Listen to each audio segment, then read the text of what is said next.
That's mine.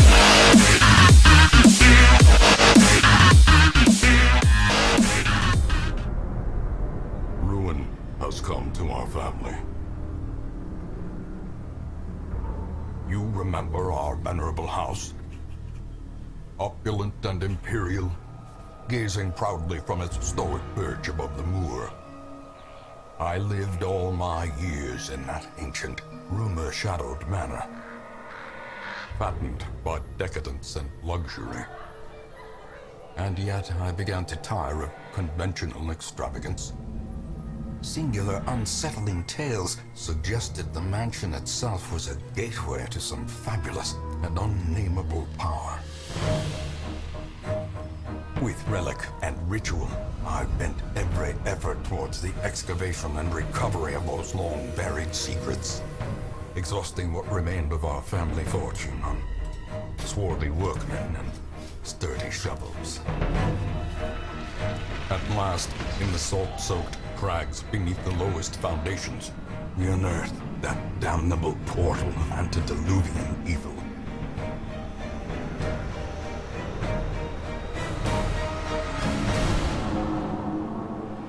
Our every step unsettled the ancient earth.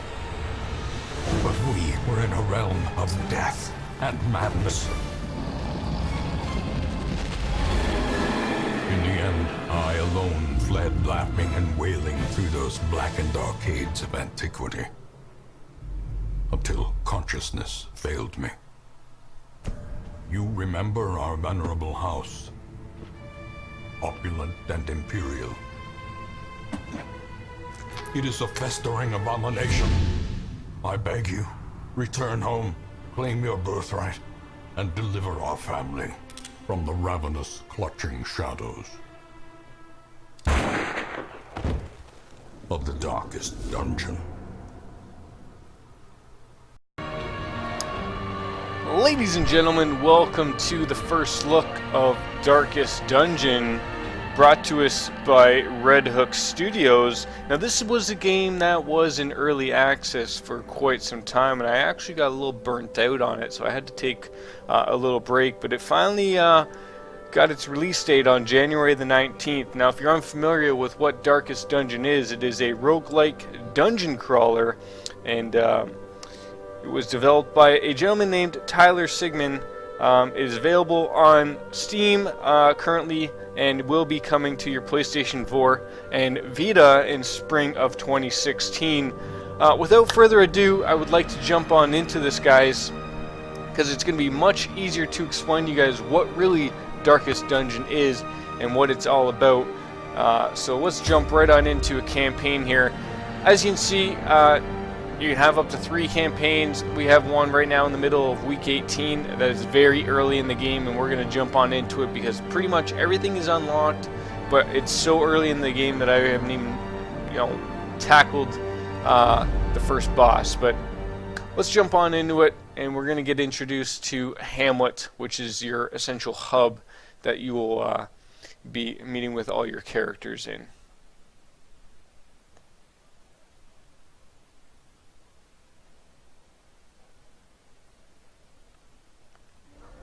In truth, I cannot tell how much time has passed since I sent that letter.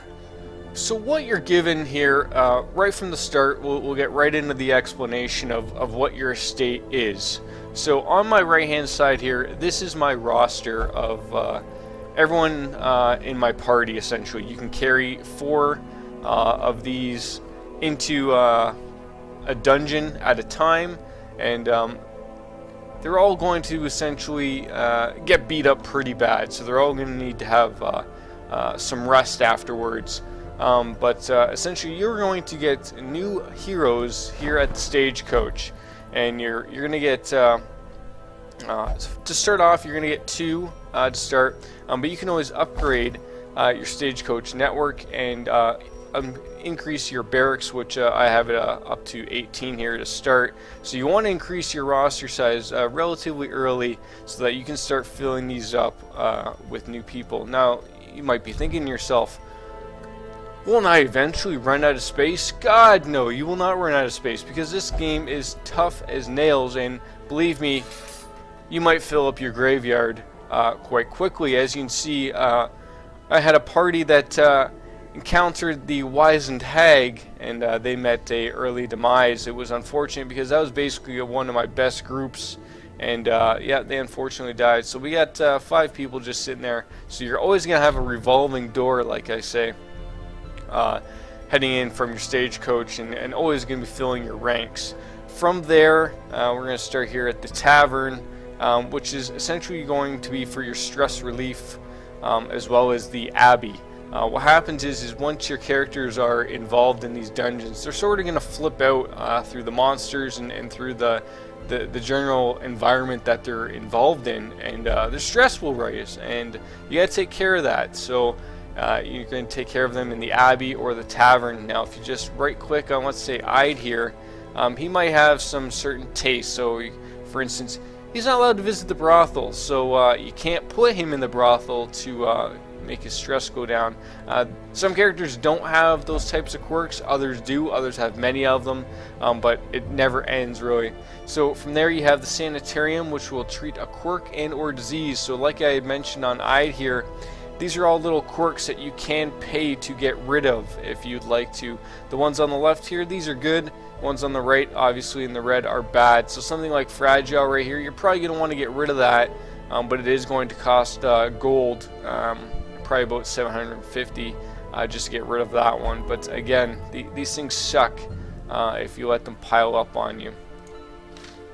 From there, we have the guild, where we can upgrade our combat skills for each character here. So these are the skills that each one has. So they have some that are locked and some that are unlocked, and you can choose to unlock for a price, obviously, and then you can switch them around. They can only have up to 4 unlocked, and then these are their camping skills, which again also can be locked or unlocked. Going from the guild, we go to the blacksmith, where there he will be able to upgrade our weapons. Let's jump on into Allman. So right here is our equipment. We just have level 1 stuff right now. You can level that up to level 2, level 3, and whatnot. And right here is where you would put your trinkets that you're going to find in the different dungeons. I don't have many right now because I've either been selling them to make gold, or because they're useless, or I'm putting them on the characters. Really easy stuff. Moving on though, I think it's time to really just jump right on into the game. So what we're going to do is we're going to start off with a relatively easy dungeon crawl. So we're going to embark. So at the very beginning, you're not going to have all of these accessible, but we are going to start off with something short and simple. So you're going to have the ruins, the warrens, the weld. The cove will be unlocked a little later, and then of course darkest dungeon. That'll be probably the last one that you were going to unlock. So let's just get rid of these party members early on. You could leave. There we go. So we're not going to the kill the necromancer apprentice. That's probably a little too advanced for the moment. So let's see.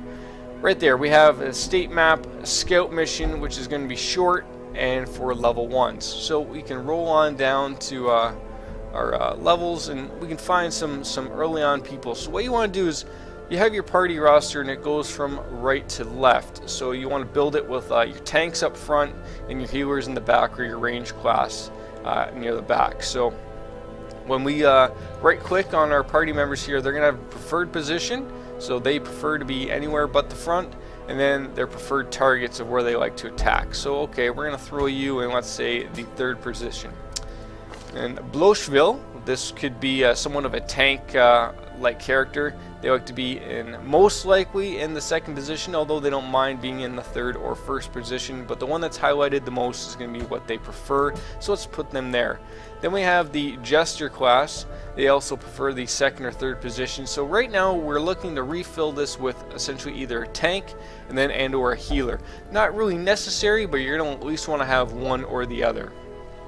So we have Senless here, who is Abomination. Now the only issue with them is other party members might not want to play with him. So if I want to drag him over, you might have other players. Generally it's going to be the healers will not want to join the party with him, and that's fine, but we'll just sort of show if I do have one here. Nope, they're all resting, unfortunately. I'll bit Norman here. He would be as He'd be of faith, I believe.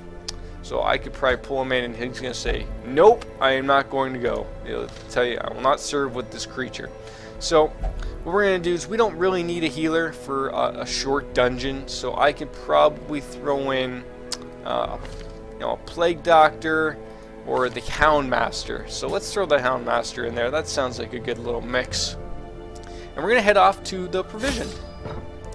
So this is where you're going to break off and you're going to pack up your inventory with the things that you're going to take on your dungeon crawl. So it will start you off with a couple of things. We have dog treats just because we brought a Hound Master with us, but you are going to need food for a short mission. Generally, 8 pieces of food is going to be more than enough. 2 shovels just in case you run into a couple of corpses. Anti-venom for running into blights, toxins, poisons. Bandages for when your characters are going to bleed. That's probably too many. 4 should probably be enough. There we go. Selling it back. You don't really need any medicinal herbs. Skeleton keys, I haven't really found a reason for them. Not yet anyways. In the longer ones, absolutely. And then of course the big thing, you're going to need torches. For a short dungeon, 8 torches is more than enough. But you use those to light your way. Otherwise monsters are going to get a surprise attack on you and make your life a living hell. Nevertheless, let's jump on in and embark on our first dungeon in the ruins.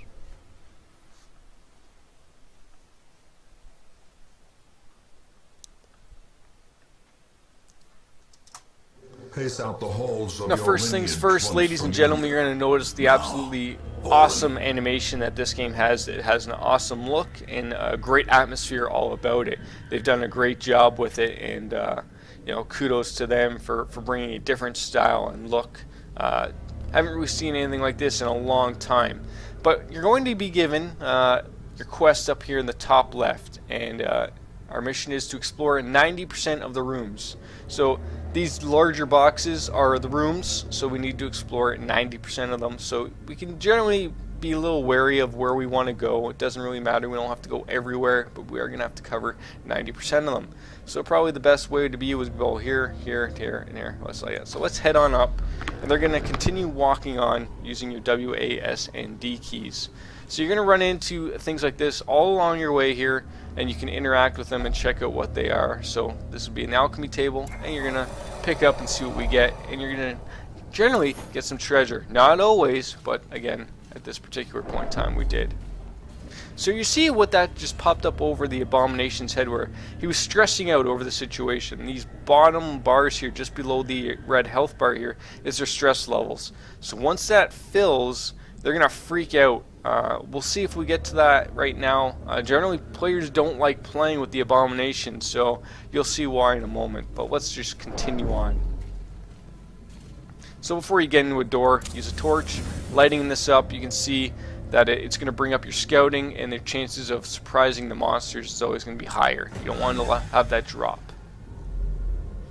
So you didn't run into anything, so we're just going to continue on into the next room and walking. So you can see he read a bad passage, which just raised up the stress level on him, but he's fine. Nothing to worry about. Looks like he wants to play around with the bookcase there, and of course he's just going to raise his stress level. Boom, and raise up that torch level. So here we get into our first fight here, and because our radiant light here was a little high, we were able to surprise them, so we're able to get some attacks out real quick. So let's jump on into it and use flashing daggers, which is going to attack the 2 middle enemies right here, and just throw it out there for 6 damage. Not bad, and we got them debuffed. Throwing the Hound Master out there, he's got a lot of abilities at his disposal, so we're gonna Hounds Rush them to throw a bleed on them and start that off nicely. He resisted the blood. You can see when you hover over, all the resistances are at the bottom there, and you can see his bleed resistance is at 200%, so you're not going to resist, or you're not going to be able to put a bleed on that guy. Well, let's show what the Abomination is all about. You can see he doesn't have too many things. He can heal himself, or he can transform. So we're going to transform, and he's going to turn into a beast, and you can see all their stress levels just rose up, but now he's able to kick some ass. Let's rake these two. Took him out relatively quickly. expensive. and he gets a little buff out of it. So next, Blowsville is going to get an attack here. Now, they're both ready to attack. You can see that these little notches beside their health bars, meaning that they still have an action to go here. So let's see what we can do about that. We can maybe make this boy bleed. Nope, no one's going to bleed. We can pull him. Nope, we're just going to kill him. Destroy them all. Tempting Goblet, that's going to raise up the stress there. We're fine though. He's getting 2 attacks at once. That's not fair. How dare you? Alright, so he can't attack them, but one of the additions that they had made throughout the game when it was in early access was they added in corpses. You can of course delete the corpses if you don't want to play with them, but they do add a little more of a difficulty to the game, and it makes you think a little bit more. So sometimes you'll have some skills that'll be able to get rid of corpses. Unfortunately, the Abomination does not, but we can still get rid of them by attacking them. They still do have hit points, but we won't have to really worry about that because we do have some ranged classes that'll be able to get rid of these people for us. And we got a decent little pickup out of that. You can see that the stress level dropped back down when he transformed back into a human or whatever the heck that was. Of course it's trapped. He resisted the blight, thank God. Alright, so continuing on, we're going to go down here. Be wary of traps, be wary of pretty much anything you're going to run into. Let's see, did they get the jump on us? Nope, they didn't. That's okay. Suck on that one, big boy.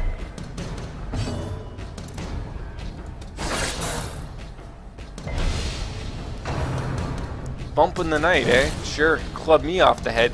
I love how the camera zooms in on each attack. It really adds to the old atmosphere of the entire game. Alright, we're gonna rake you two. Good night.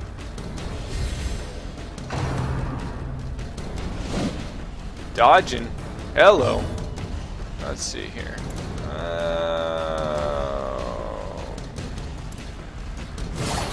Did we get a bleed on him? No, he resisted. How dare you.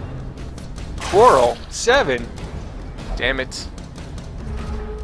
So you can start to see not having a healer can start to be a problem. Not really for these short missions, but generally for the longer ones. And of course, you run into that crap as well.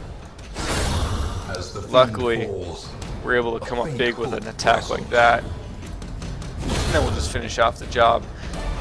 Believe me, if you were watching me play this game, I did have a couple videos up before when we were playing early access, but I would lose my mind over the RNG in this game, really would. You couldn't believe the misses, the dodges, everything that would happen. You'd lose your mind over it, believe me.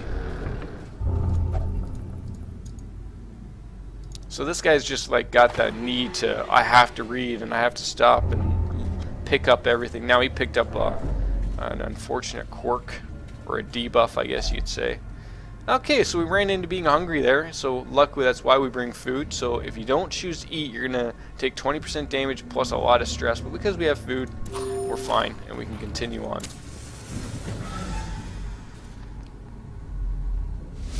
Some spiders, lovely. Always love running into that. Oh, and we got a bleed effect. Very nice. All of them are flipping out. That's fine.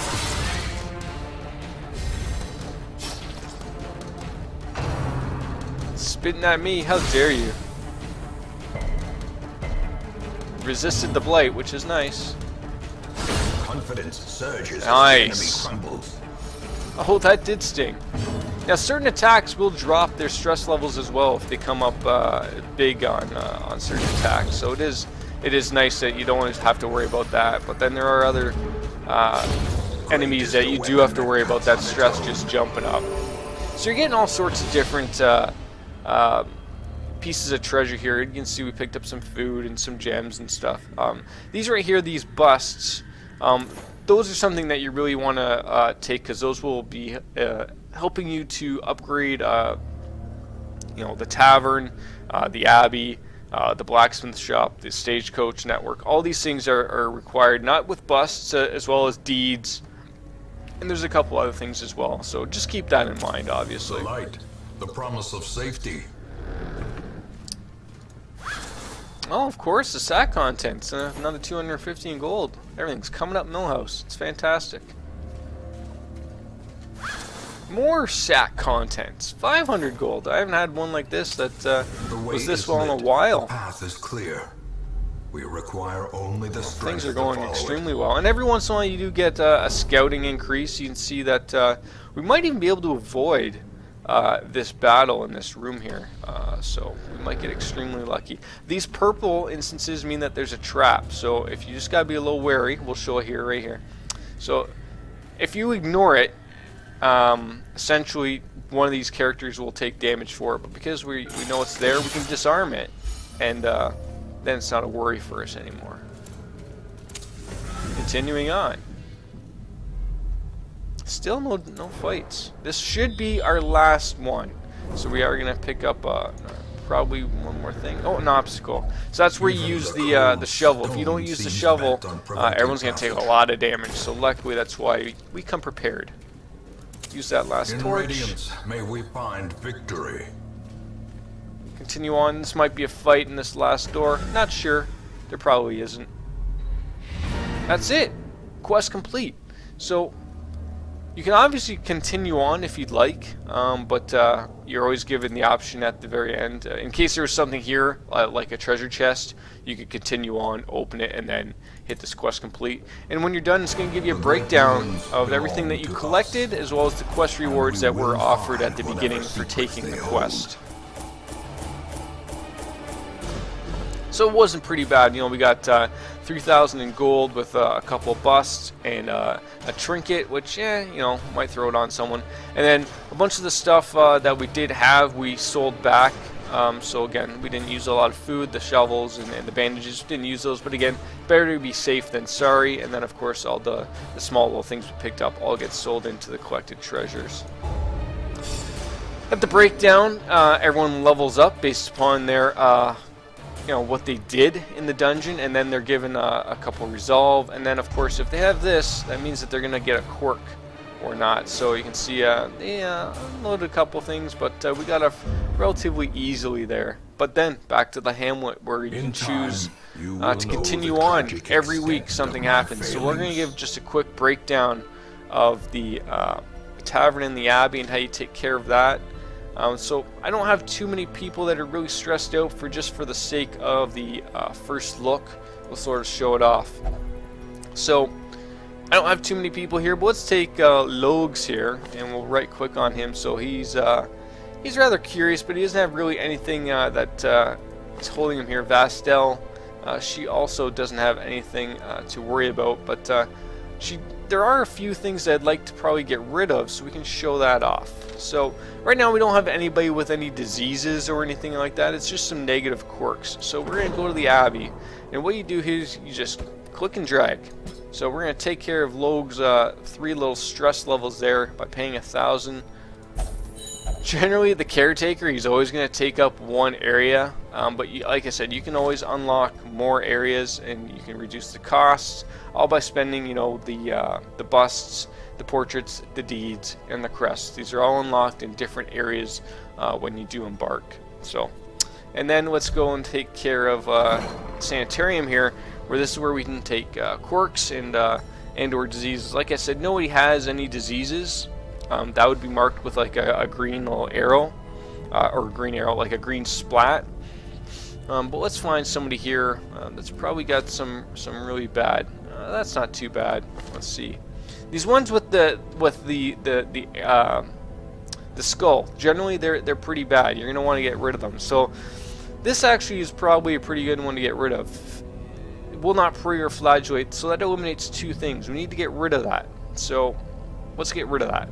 So Duganese, or whatever the heck your name is, so you just pull them on over. I think it's this one, and then you just click on it, and it's gonna give you the cost, 5,000. Okay, that's one problem. I'm not gonna spend 5 grand to get rid of it. But you can see that they all do relatively change. It's probably because those two have a skull next to them. That's why they're so expensive. So I'm just gonna be stuck with it. If I did get sick of them, I could just get rid of the hero if I really wanted to. I can just click here and dismiss them. You can also rename them, and you can change their outfit up. You can change them to white, you know, so they all have different garb and everything, and like I said, different equipment, and of course their trinkets. Let's find someone who's a little cheaper. No, I'm not going to pay for that. That's ridiculous. What do you have? Oh, that's going to cost... I want to find someone who's got something relatively cheap. Let's see here. Obsessed with killing? No. Someone here's got to have something really bad. The yips. Okay, that's pretty bad. Because you're a ranged character. Alright, so get on over here. There we go. So we're going to get rid of the yips. It's going to cost 1,500. They're gone for that entire week. You can't touch them.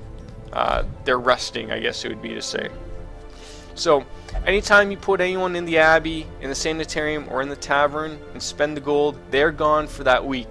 So you can't choose them to embark on another dungeon. So, just keep that in mind. But I think that's going to do it. I mean, I don't want to get too much involved because that's pretty much it for the game. There isn't much more to explain. Everything's pretty much broken down a lot more when you embark. And, you know, you can choose all sorts of different things. There are bosses. So, like I said, I got a few that I have to kill. There's the Necromancer Apprentice. Let's see, what else? There's Swine Prince, the Wizened Hag. And I unlocked the new area, the Cove area, which that's tough as nails as well. You're probably going to take a few level 3s in there. So we got to do a lot of leveling up.